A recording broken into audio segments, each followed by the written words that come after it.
হিমন্ত বিশ্ব শর্মা মুর্দাবাদ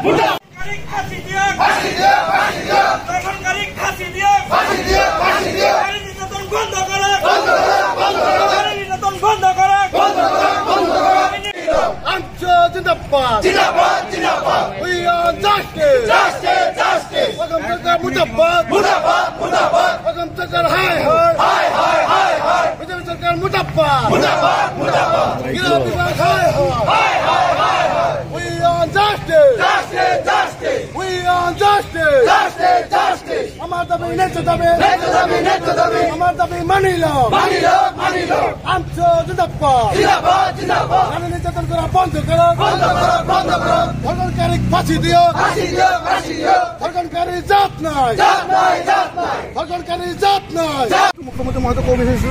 ধৰ্ষণকাৰী কোনো জাতি বা ধৰ্ম কোনো নাই যে ধৰ্ষণকাৰী সেই ধৰ্ষণকাৰী মুছলিম হ'ব পাৰে হিন্দু হ'ব পাৰে আদৰ্শ হ'ব পাৰে সেই ধৰ্ষণকাৰীক শাস্তিক আদালতৰ জৰিয়তে তেওঁলোকক দোষী সাব্যস্ত কৰি মুকলি শাখা তলত ফাঁসিৰ আমি আহ্বান জনাইছোঁ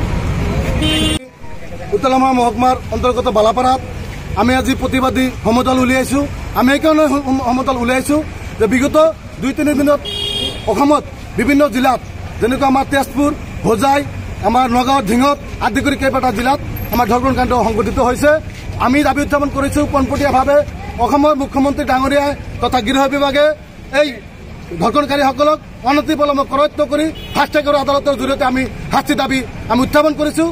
আৰু এইখিনিতে অসমৰ মুখ্যমন্ত্ৰী ডাঙৰীয়া তথা গৃহ বিভাগৰ দায়িত্বত থকা মুখ্যমন্ত্ৰী ডাঙৰীয়া তথা গৃহ বিভাগ থকাৰ পিছতো এনেকৈ প্ৰতিদিনে প্ৰায় সংঘটিত হোৱা আমাৰ পৰিলক্ষিত হৈছে ধৰ্ষণ কাণ্ড সংঘটিত হয় গতিকে ধৰ্ষণকাৰীক দৃষ্টান্তমূলক শাস্তি প্ৰদান কৰিব নোৱাৰিলে কিন্তু অনাগত দিনৰ বাবে আমাৰ ভৱিষ্যতৰ প্ৰজন্মৰ কাৰণে খুবেই বিপদৰ বিষয় হ'ব গতিকে আমি আজি কাৰ্যসূচীৰ জৰিয়তে অসমৰ মুখ্যমন্ত্ৰী তথা ন্যায় ব্যৱস্থা আমাৰ পুৰাণক আমি দাবী উত্থাপন কৰিছোঁ যে অনতিপলমে এই দোষীসকলক কৰায়ত্ব কৰি ফাষ্ট ট্ৰেক আদালতৰ জৰিয়তে ৰাজহুৱাভাৱে ফাঁচি দিয়াৰ ব্যৱস্থা কৰক আমি সদৌ অসম সংখ্যালঘু ছাত্ৰ ইউনিয়ন আমচি তৰফৰ পৰা দাবী উত্থাপন কৰিছোঁ আৰু অসম পুলিচে কি কাৰণে ইমান দিনে এই দোষীসকলক কৰায়ত্ব কৰি দৃষ্টান্তমূলক শাস্তি প্ৰদান কৰিব পৰা নাই সম্পূৰ্ণভাৱে অসম চৰকাৰ তথা গৃহ বিভাগ সম্পূৰ্ণৰূপে ব্যৰ্থ হৈছে বুলি আমি ইতিমধ্যে অনুভৱ কৰিছোঁ অসমত আইন শৃংখলা ইতিমধ্যে তেখেতসকলে অক্ষুণ্ণ ৰাখিব পৰা নাই জনসাধাৰণৰ নিৰাপত্তা দিব পৰা নাই আজি কণ কেঁচুৱাসকলক জীৱন তথা সম্পত্তিৰ নিৰাপত্তা দিব পৰা নাই আজি টিউচনৰ পৰা ঘৰলৈ যোৱা অৱস্থাত আজি তেজপুৰে কওক ঢিং কওক আদি কৰি বিভিন্ন জিলাত কিসকলে ছাত্ৰ ছাত্ৰীসকল আজি সুৰক্ষা প্ৰদান কৰিব পৰা নাই গতিকে মই দাবী উত্থাপন কৰিছোঁ যে অসম চৰকাৰৰ মুখ্যমন্ত্ৰী ডাঙৰীয়াই অনতিপলমে নৈতিক দায়িত্ব স্বীকাৰ কৰি মুখ্যমন্ত্ৰী পদৰ পৰা অনতিপলমে তেখেতসকলে পদত্যাগ কৰিব লাগে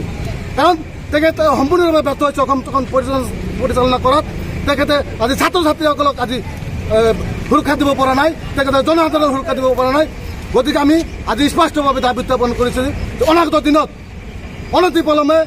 এই দোষীসকলক কৰায়ত্ব কৰি কঠোৰতম শাস্তি প্ৰদান কৰিব পাৰে দৃষ্টান্তমূলক শাস্তি এইকাৰণে প্ৰদান কৰিব লগা যে অনাগত দিনত যাতে কোনো এজন দুষ্কৃতিকাৰীয়ে কোনো এজন দোষীয়ে যাতে এনেদৰে ঘটনা সংঘটিত কৰিব নোৱাৰে তাৰ কাৰণে ষ্ট্ৰিক্টলি একশ্যন লোৱাৰ কাৰণে আমি